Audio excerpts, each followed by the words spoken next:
there's 12 months of standing inventory today. So Mhm. how do you help your clients stand out? I've never worked harder to make the same or less money. It is what it is.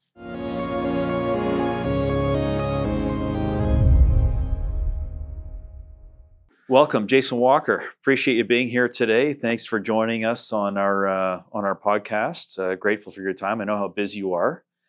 We have been friends for a lot of years from our old location, which isn't really Yes. far from here. Yeah. We could walk over there, 49 the Donway 49 West, the Donway West. Yeah. to here we are at the shops at Don Mills. Yeah. Same piece of real estate, just we shifted over. Just a shift. Yeah, but you've had an incredible career in real estate, and I'm really looking forward to our conversation today about how you got started, what has evolved over the last 20 plus years that you've been in the business, and what you're doing today, and a little bit about what you like about the real estate business and the investing that you've done. So really looking forward to our conversation. Thank you. Happy to be here. Happy to share, and look forward to the chat that we're going to have. Awesome. You've Yeah. been doing this a couple of years. Yep. 28th year this year. That's awesome. 28th year. That's awesome. Yeah. We've been friends for 20. I think we knew each other before I came to Signature. Yeah. But I was slow to make the move from my previous broker. Really? And I'm going to note that in your file. But it happened, and I haven't looked back.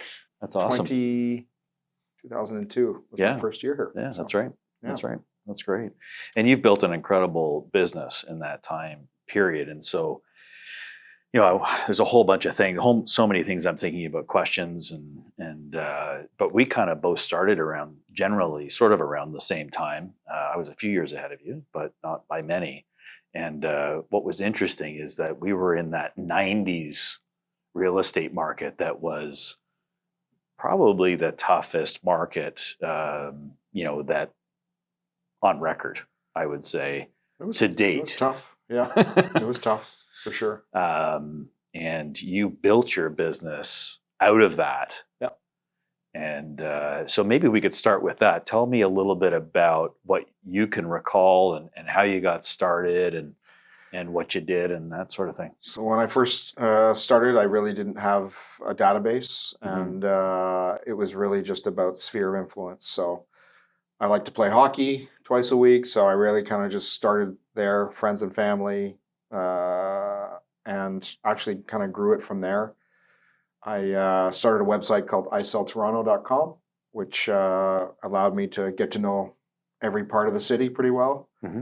And then eventually I realized that you couldn't service every part of the city well. Yeah. But it allowed me to learn and grow. And but back then, I mean, I was taught to make the phone ring. How are we going to make the phone ring? Okay.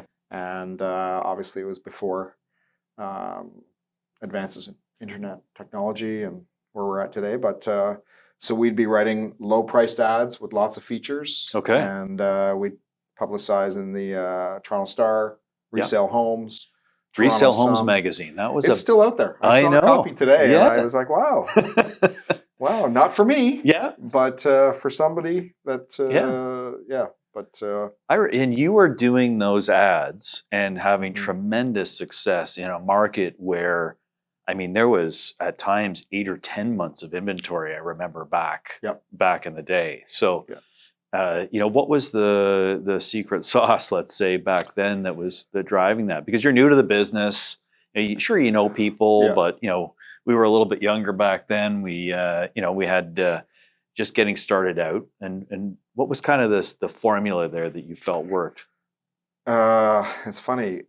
Today I got a post from an agent in the office, Nima Kadem, and he was promoting a new bungalow for $699, and it was on a 50-foot lot. And I was like, okay, this reminds me and brings me back, because I found out later that it was a listing he's taken in Oshawa.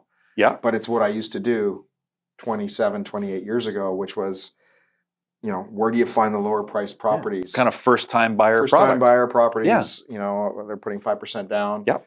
And it was a lot of times in Durham. And, lo and behold, I saw Nima's post and it came up, and I was like, oh, this brings me right back, because I used to do the same thing. Right. So And you generate a ton of inbound calls inbound because this was before listings were on the internet. Yeah. So if you're a buyer, if you're somebody curious about real estate, you're picking up this free magazine called Resell Homes, Yep.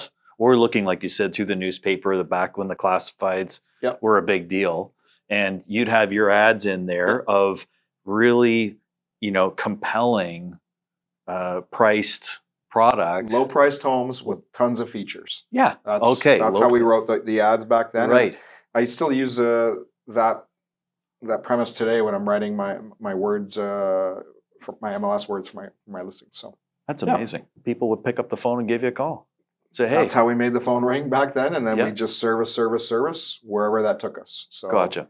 If they felt like the drive out to Oshawa wasn't for them, then we kind of pull them back into Ajax, Pickering, Yep. wherever the Richmond Hill. the budget qualified, Yep. and there was great product to find. Yep. And you helped a lot of people buy their first homes. Yep. And like you think about it now, I'm sure some of your clients are still in those homes that They you are. sold I them. wish they'd move. Yeah, but you did such a I good call job. them and ask them, but they're happy. That's because you did a great job for Yeah. them. That's why, Too good of a right? You job. found them too good of a job. Yeah.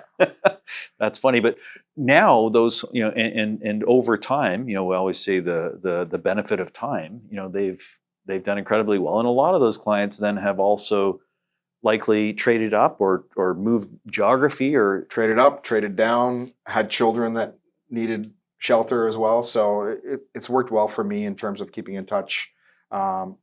I can always do a better job of keeping in touch Sure. as we keep that balance as a realtor and father and partner Yeah. and landlord and, and all the things. Yeah. So So let's talk about that, the evolution of your business a little bit. When you started marketing yourself, you have, and I know you still have it, the website I Sell Toronto. Yep. And you were really looking to, cover the whole area. it was a shotgun approach. Yeah, shotgun approach, Yeah. right? And I know you Yeah. pivoted to kind of hone in on certain pockets. Tell me a little bit about the decision, why that happened, and what the kind of you've seen that, how it's affected your business. I love the city. And I love the different pockets in the city. Yeah, and I it's love very cool. getting into the nooks and crannies. I love showing buyers in Long Branch. I love showing buyers in the beaches.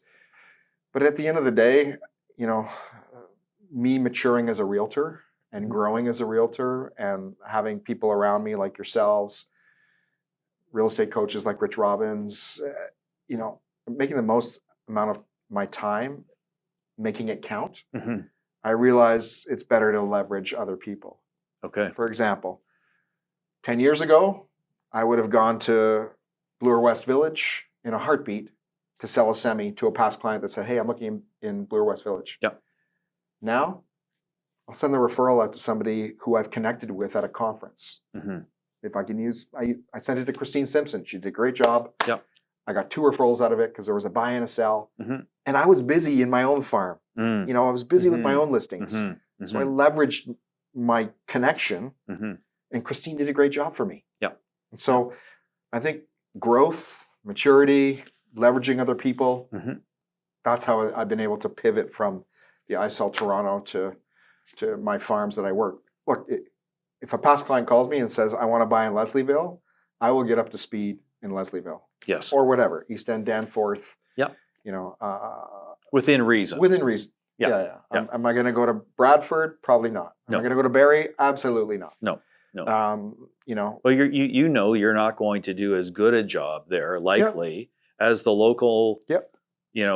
expert that has the ins and outs like you do in your areas that you absolutely. are. Like you said, like earlier, you said there's 54 homes available in one of your farm areas. You Yep. know every single one of them. Yep. So if I call you about one of them, you're going to have a proper factual opinion about that property. Going outside to Barrie or some other location, you're not going to provide that level of service. And I know how important that is for you with your clients. So No, if my business appreciate wasn't where it is today, Sure. and I didn't have a lot on my plate, would I go there? Absolutely. sure. I'm gaining product knowledge. Yeah. I'm seeing different types of homes that'll only Yeah. help me with my knowledge in terms of what each neighborhood has to offer, how Yeah. close they are to transit, where's the community center, where's the local ice rink. Yeah. et cetera, et cetera. But you would do a deep dive into whatever area Yeah. you're looking at, so that the level of result your client's going to get is going to be very high every Absolutely. single time. When you started doing this, the technology that we have today didn't exist. So that was the strategy. But you also just mentioned that, one of our other, fellow top agents here is, used or has a lower price product that they're promoting now with ultimately, like you said, the same strategy, Yeah. but using Different just the tools technology. are different, right? He got me, like, Yeah. because I know what a bungalow should sell for in the GTA. Yes. When I saw the $699, I was hooked. Yeah. Right Right. then and there, and curious. I got to follow up with him to see how the phone's ringing for him, because Yeah. he got me, and Yeah. it was a great. Yeah. He did a great job. That's great. And, Yeah. and the phone's ringing means the DMs, right? That are DM, sorry, that are coming, I'm right? using old technology, Yeah, I know, right? so I'm dating myself here. Isn't that interesting Yeah, though? yeah. Like so Yeah. so fundamentally, nothing has really changed. Nothing has really changed. I pride myself on working hard. Yeah. And you got to work hard. And that's, I said 3 or 4 years ago, I've never worked harder to make the same or less money. And now it's just, it is what it is. So Jason, you talked about the level of inventory. As we all hear these days, there's X number of months of inventory. One of your farm areas being Bayview Village, there's 12 months of standing inventory today. So how do you help your clients stand out amongst all this inventory? What are you doing today to make a difference? It is not easy. Yeah. It is not easy. I've never had to deal, in 28 years, I've never had to deal with a farm area with a year's worth of inventory. Okay. Even back in the 90s, it was never this great. We're currently carrying 8 listings in Bayview Village, and keeping sellers up to date with what's happening. It's a daily grind. You have to be on the phones with your sellers, letting them know. And even if you have nothing to say, saying, look, guys, there's been no new activity this year, or this week. Yeah. Feedback on the showings, obviously. I'm not sending text messages. I'm on the phone saying, hey, smart. Here's what so-and-so said from Remax, and their client said this. And, if I can borrow something from my real estate coach, Rich Robbins, he said, this market consists of a price war and a beauty pageant. So if we're not the best looking house in the neighborhood, and we're not the best priced, the buyer is going to go somewhere else. Yes. And having sellers understand this is the biggest challenge for me right now in Bayview Village. And I know the way you run your business, you are fully hands-on with getting properties to look their best. Yeah. Because I love that beauty pageant, commentary. So I know how much time you spend and money in making sure that you're presenting this product, somebody's home, to the market in its best light. Yeah. And are you doing more today than you've had to in the past, or is it the same, or how are you finding that? More than I've ever had to do. In fact, my life partner, Lauren, who's a realtor with the Mills team here, she can't believe how much I do just to be competitive. And in fact, one of my main competitors in Bayview Village has called me saying, Jason, stop doing so much. Because he hears what I'm doing for sellers when he goes up against me, and he can't believe that I can still be profitable and make money. Yeah.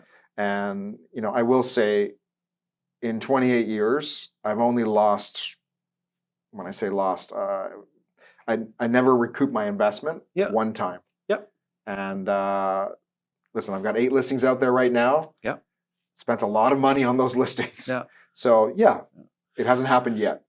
But whether it's eaves trough cleaning, window cleaning, paint, trim touch-ups, toilet fixes. Well, you mentioned to me the other day, you actually personally went and changed the flowers at the property from the spring flowers to the summer flowers.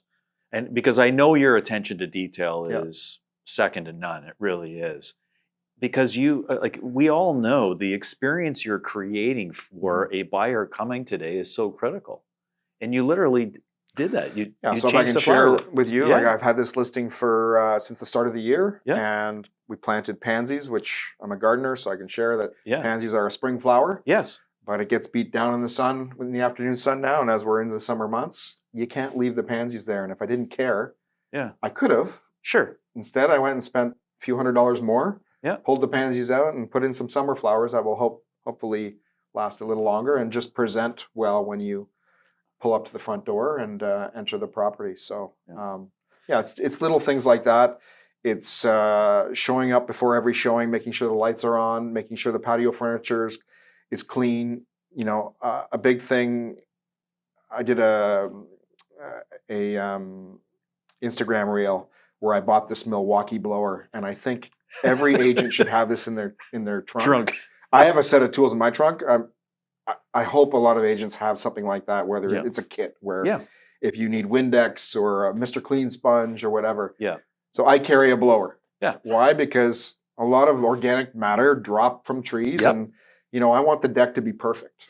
And so I'll take my blower before a showing and make sure that there's not one leaf on the deck, yeah, because I think it helps. it does, And my sellers have security cameras, and sometimes they send me a text like, Jason, like you're there at 7:30 at night blowing the deck. Like, what are you doing? And I'm showing them that I'm invested in this, yeah, in getting top dollar for their house. And if that means changing flowers, blowing the deck of leaves, or just making sure that it's perfect, then that's what I'm willing to do. yeah, That's what you have to do right now to win that beauty pageant yeah, or yeah, win that price war. I'm thinking about what Samantha Hewitt said, on a recent post she had, and that was, don't take the summer off. yeah, And it's ringing in my head. I would love to take weekends off. My son's back from university. yeah, I've got another son. They love to golf. I yeah, want to golf with them too. But sure, I've been open housing every weekend from the start of the year. I took one off for a long weekend, I think, mm-hmm. but every weekend I'm there. Yeah. And a lot of colleagues in the office have approached me and said, "Hey, can I do an open house?" And I say, "Absolutely, if I have one for you." And Mm-hmm. but I'm there too. Yeah. And they see what I'm doing, and I would hope that it resonates with them, that I'm putting the time in, I'm putting the effort in, because I know it does work for my particular farm, and It works for every farm. Like, I mean, I will say, and I know your business well. Like, the effort speaks for itself. And to your point, in this market, in any market, you've got to do the heavy lifting. But in this market in particular, to help your clients get their best results, this is the level of detail you have to provide, and the service level you have to provide to get it right.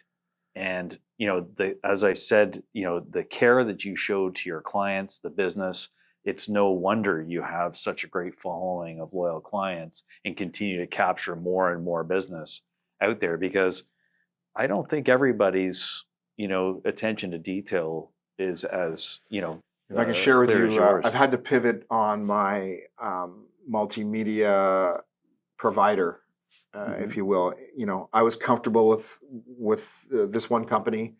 They did a great job, but I needed to up my game. And so I had to spend more money on my video package, my drone shots, and I found a provider that does that. Yeah. And it has elevated my game to the point of people are showing up to my open houses saying, "I'm here because I saw the pictures." Not because their realtor sent them. Nope.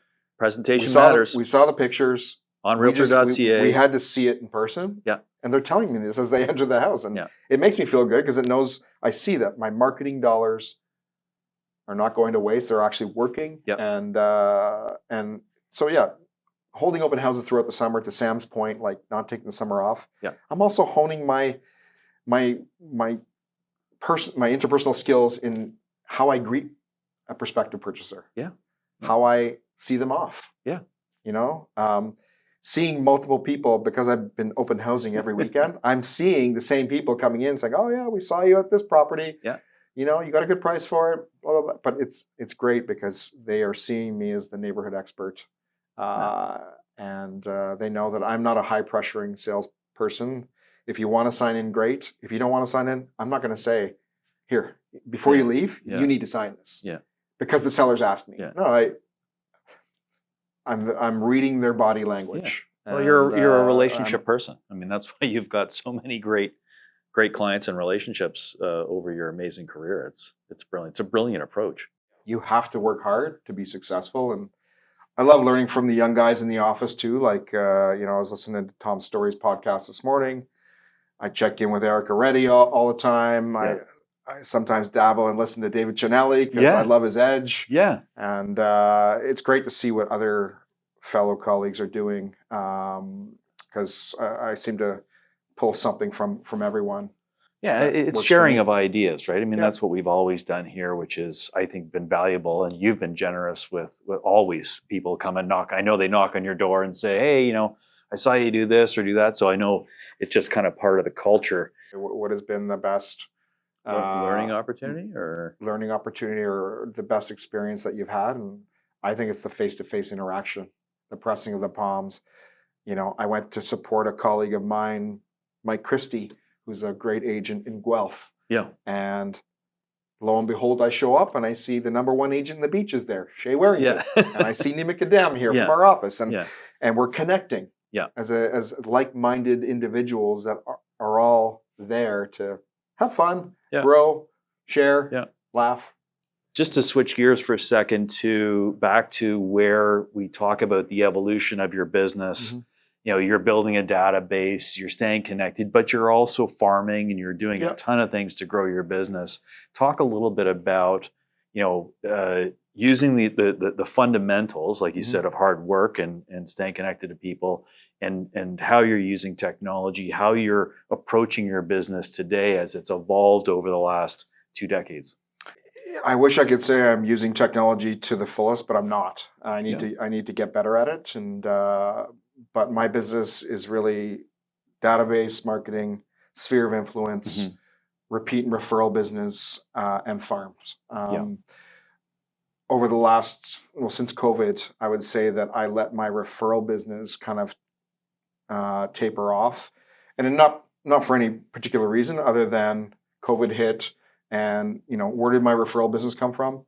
I was a big conference guy. 100%. Every year I went to conference. West Coast conference. I've met so many great people in this organization by just going to conference, and Mhm.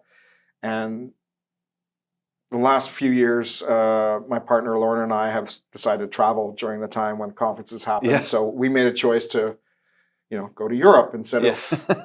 of work on our referral business. That's okay. It's okay. It's okay. But Europe's not bad. but I can say that we are going to Nashville this year and partaking in the Royal LePage National Conference. Fantastic. And just reconnecting with our Royal LePage contacts across the country. I mean, I committed to and lucky have been able to play in the President's Cup golf Event event. that Thank Phil you. Soper, Phil Soper CEO puts it of on. Royal LePage puts He, on. Yeah. You've got to apply to it.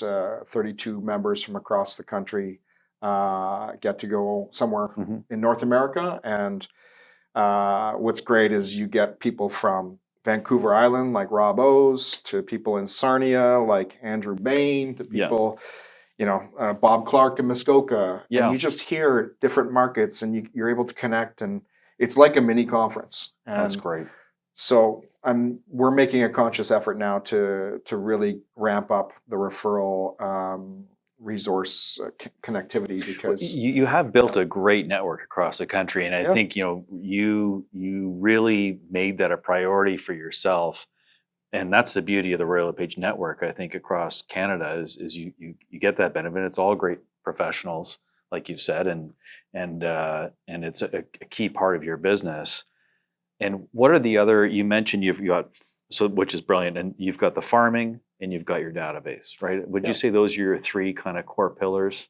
100%. Yeah. Yeah. So 100%. chat a little bit about the farm first, and then we'll go to database. So I started my first farm in one of my old neighborhoods where I bought my first house, or one of my first houses, which is Wexford Maryvale. So Mhm. for those of you that don't know, Wexford Maryvale is just east of Victoria Park, south of the 401 to Eglinton, over to Warden, let's say. Yeah. And it generally caters first-time buyers. And it was great, and it still is great. because if you draw a circle around the GTA, where else can you buy a 40 by 125 foot lot for $1 million or less? It's getting harder and harder. Yeah, it is. And it is. And I own some investment properties there that have done very well for me. Mm-hmm. And I just bought another one that I'm in the middle of purpose building a triplex, which is an interesting education in itself, navigating the city of Toronto. Yeah. Yeah, so that's where I started my first farm. As I grew and moved out of that neighborhood and came into Don Mills and put more roots down here with my kids going to schools here, I decided to farm my neighborhood. So I added that, and then eventually I moved on and into Baby Village. And the thought process there, we talked many years ago, was just to try and work smarter, not harder. And you know, I still love what I do every morning. I get up early. I'm happy. Yeah. I love to help people. Yeah. But in trying to work smarter and take control of my time, do I want to do 20 to 30 hens, average price point 2 million, or do I want to do 30 to 50 hens where I'm averaging, you know, $1 million? And I made that conscious choice to focus my efforts there.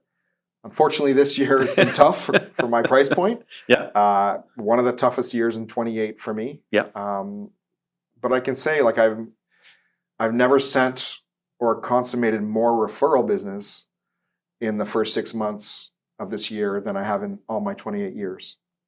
Wow. And I don't know if it was just by accident, but you know, I sent a referral to Mike Kearns in our office in Collingwood, Wasaga Beach area, and he turned it. And so yeah, I've sent probably 6 or 7, probably one a month, which I think is pretty decent. Fantastic. For just passing a name and number. Yeah. Well, you make it sound easy. I know there's more to it than that, but I appreciate what you mean. You've developed relationships. People trust you. People that I trust too. Yeah. And So you know what? There's a lot to that. My door is open, and you know, I'm happy for people to come by my office and say, you know, do we have somebody in Halifax? Do we have somebody Vancouver Island? Do we have somebody in Sarnia? Do we have somebody in Guelph, London? Like, and I'm happy to give you my contacts that did a great job for me, as long as they're helping their, you know, Royal LePage signature clients here. Yeah. I'm happy to help in that regard. So that's kind of how I've focused and grinding through this tough market in my particular market per se. Well, it's interesting. You make a good point there. Is you know, we talk about this often, is that each area of the city is a micro market unto itself. So it has its own level of inventory, its own amount of sales each month relative to the inventory. Price points can be different. Size of properties can be different.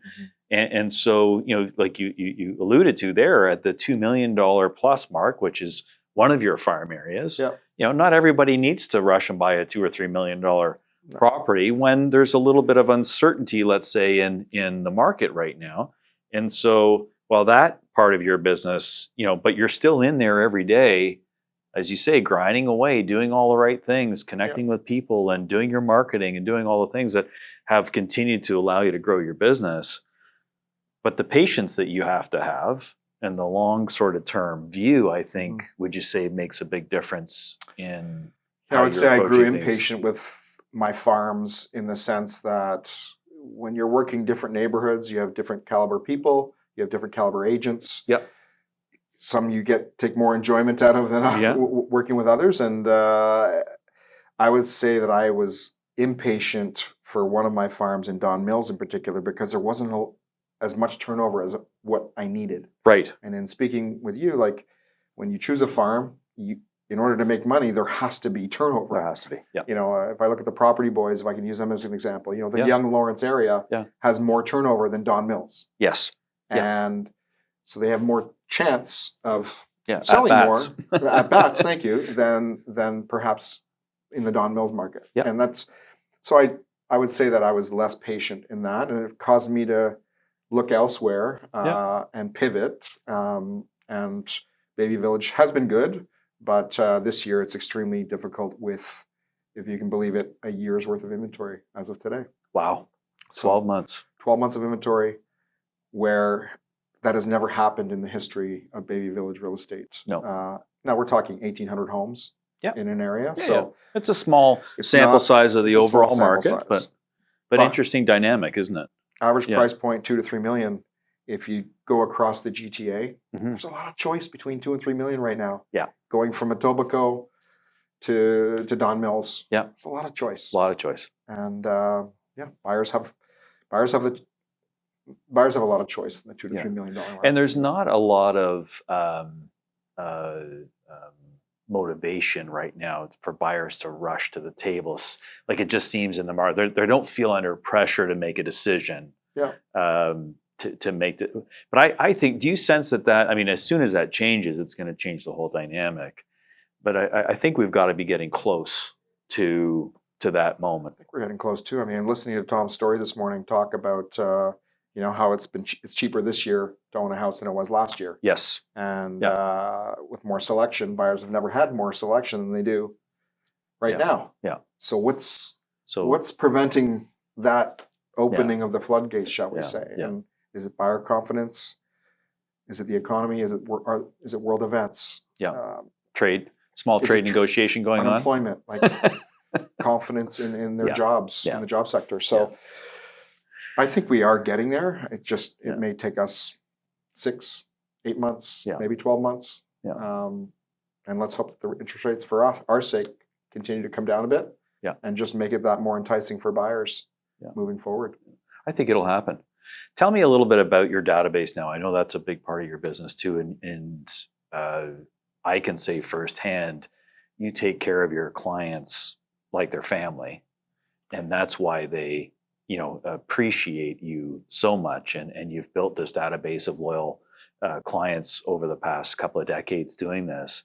How are you staying connected with them? What are you doing, throughout the year? I mean, service is it's an easy word to say, but I know, knowing your business, that your service level is extremely high. Whether it's somebody calling and saying, Jason, I got a problem. I got a problem. I got an eaves trough that's fallen off my house. How do I fix that? Or I need a painter. To strategizing about what's right for them and their personal life scenario with their real estate needs. You leave no stone unturned. How do you, constantly are you able to do that with your business? And I would suggest to you that my past clients know they can call me at any time. Yeah. For a painter, a roofer, a plumber, a handyman. Yeah. And I'm there, and I usually 99% the contractors work out. It's the 1% where if they're busy, they got too much on their plate. But people know that they can trust my referral source of contractors that can give them service right away when they need it. And look, I use a database management tool that probably I should be using something different. But I'm busy managing life, work, business, and I just haven't taken the time to pivot. But I've talked to other, colleagues in the office. Like I was talking to Ari Unroth today or yesterday about Follow Up Boss. He was telling me what works for him, what works for, what doesn't work for him. And it was just interesting to get their perspective. And I like being able, that's one good thing about our office, is I like being able to kind of check in and see what other people are doing, how they're using their tools, seeing what I can pull, my past real estate coach was Richard Robbins. I worked with Rich for many years. Rich and I have golfed together, hung out together, and obviously I follow him on social media, and I just love being able to check in, hear a bit about what he's saying, and see what I can pull and use in my day-to-day conversations. Phil Jones, another example. I was talking to Erica Reddy.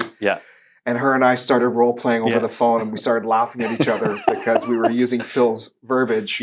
And it was like a game. Her and I were playing, and we both knew it, but we didn't say what the game was. And we were just like, wouldn't it be great if? So I love it. I love being able, that's one thing. That's another thing that I love about this office, is that you can check in with other great people, see what they're doing. You may not like it, may not work for you, but My life partner, Lauren Rebecca, does things completely different than I do. And she is having one of the best years of her career. Amazing. And it's great. Her and the Mills team talked about, they just implemented a new home services guide. And it made me think, oh, you know what? I got to revamp mine. Yep. I got to go through it and update it. Some contractors have fallen off. And I picked up some new contractors, but I haven't updated the guide. Yeah. And a great reason to get in touch with everybody again. Resend it out. Exactly. Yeah. Yeah. So things like that, I still love what I do every day, 28 years. And it's allowed me the life I have. And so. Well, I think, I hear the theme running through this conversation is, innovation, constantly being open to new ideas, which is fascinating to me watching the industry. Not everybody's comes to that conclusion, believe it or not, as often as you might think. But being open to new ideas, searching for new ideas, sharing ideas, it's absolutely critical. That's why you're constantly successful every year and building and growing. You're never resting. You're obviously always innovating. You touched on, and I didn't warn you about this, but I'm going to ask you about it if it's okay. Your investment properties. Yep. And we talk about investment properties all the time. We're big believers in investing in real estate and have for a long time. Tell me a little bit about your experience in investing, and because I think it, as you were touching on it a little bit, I think it really complements your skill set and your overall sales business, because like you just said, you're in the middle of creating a triplex. The new City of Toronto, zoning changes are allowed, as of right, to do multiple units on properties now. And so you've, dove right in and you have a great formula for that you've, evolved and mastered over the years. Tell me a little bit about, whatever you're comfortable sharing. No, so my first my first property that I bought was an investment property. I was living in my mom's basement, and I bought a story and a half at Morningside in Lawrence, which, if you know the city, Morningside in Lawrence isn't the most desirable location. However, it's what I could afford at the time. Yeah. And my mortgage rate at the time was 6.39% with RBC. Yeah. And 6.39%. And I think back to that now, the purchase price was $280. Yeah. But still 6.39%. Yeah. And that felt like a lot of money. It was a lot of money. And I owned that for a couple of years. And then when I got married, I decided to sell it and then buy a matrimonial home. And then from there, one of my best friends was relocating to the West Coast. And I came across an opportunity where I could buy his investment property from him. And it was a non-conforming triplex. Oh. And which at the time carried some risk, because if you owned a house at that time, you were allowed to have an in-law suite or a secondary suite, but you weren't allowed to have a third unit. So there was some risk that I took upon myself because, but it's worked out. And from there, once I saw how well that was working, it caused me to buy other homes and add value by turning them into non-conforming triplexes. And I waited for the right opportunity. Well, you're in the market every day. In the market every day, but like colleagues in the office, for example, I bought a house off of Georgia Kodiatis. Yep. She had a listing, and obviously we talk a lot, her and I being friends for almost 30 years. And she's like, I got this listing. It's got a great lot.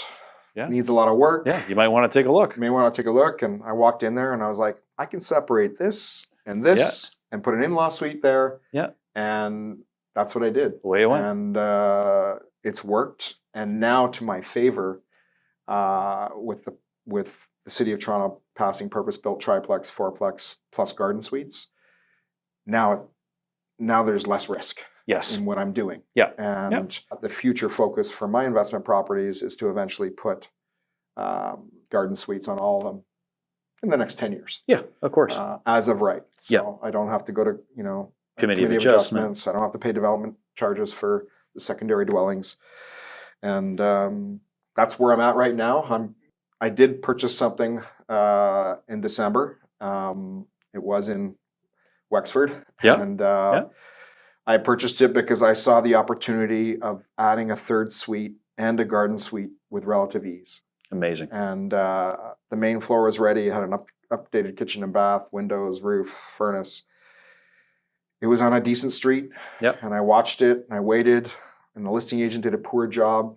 He used iPhone photos, didn't clean up the yard, just minor things that could have added so much value. And I took advantage of the opportunity, and I'm in for a permit right now. So waiting patiently for the city of Toronto to get back to me and hopefully give me a rubber stamp to build what I want to build. So. Fantastic. Yeah.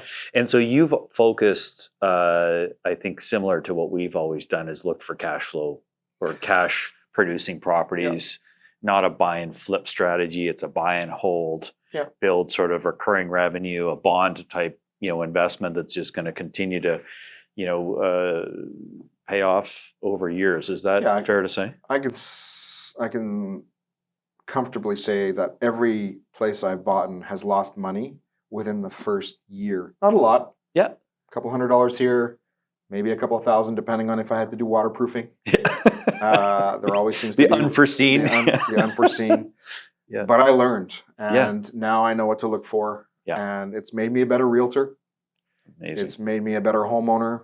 Yeah. It's definitely made me a better investor. Yes. My partner Lorna and I, we're buying other properties together now, and I think if she was sitting here, she would tell you that I've got a pretty keen eye on 100%. what to look for, and so hopefully her and I can continue our path and you will, and acquire more properties. And so I will say to you now, I mean, I've acquired a number of properties over the last 15, 20 years, and it's been cash flow positive for a while. Yeah. But I'm willing to take on more good debt to add a garden suite.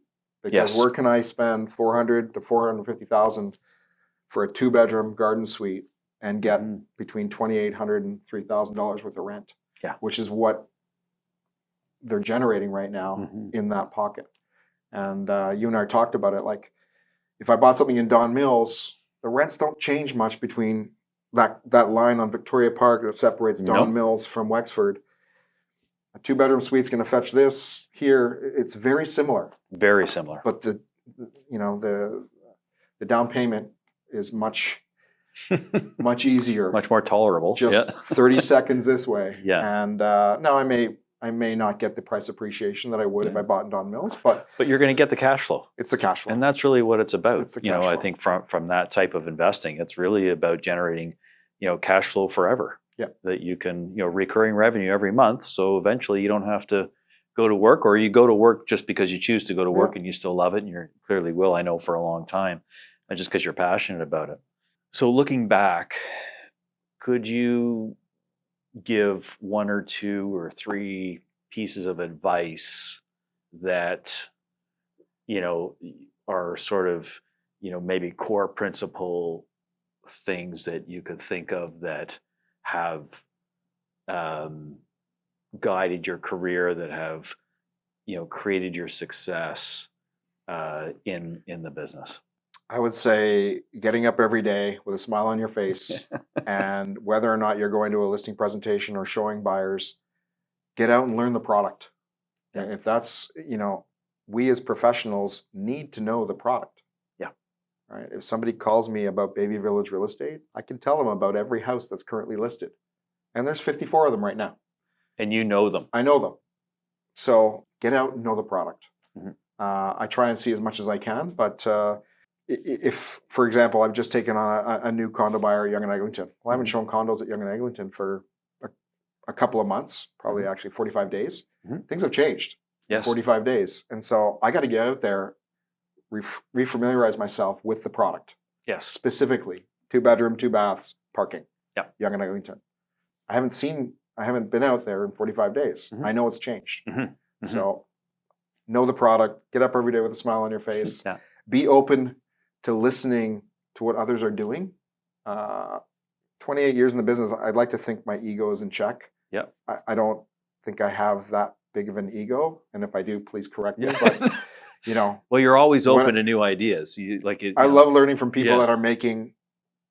that are very successful, Yeah. doing what they love, Yeah. doing many transactions, Yeah. and I'm thankful that this office offers the opportunity to get to know other high successful agents that are willing to share. Yeah. And you know, being part of the leaders group has been great. Um, all of the things that you do on a weekly basis, you the management team, Mhm. you know, being able to talk to Sam if I have a problem, if I can't get a hold of you Yep. or Jeff or Darren, you There's know, always somebody. there's always somebody here. And so yeah, utilizing the tools that this office is giving us as salespeople and brokers. Yeah, And I would say your consistency is tough to beat. Like you are. Chris, that's the one thing nobody can take away from me. Yeah. Whether or not, you know, I've made chairmans or haven't made chairmans or did this or, Yeah. you know, success here or there. Yeah. One thing people cannot take away from me is that I've been consistent with Royal LePage Signature for since 2002 with you. Yeah. I mean, you took my business to a different level, your company, your support, but But I'd like to think you I've been did the consistent. heavy lifting. I've been And consistent that's for 20, 23, 24 years. And this office is a big part of it. So thank you. Thanks, Mel. Yeah. Appreciate it.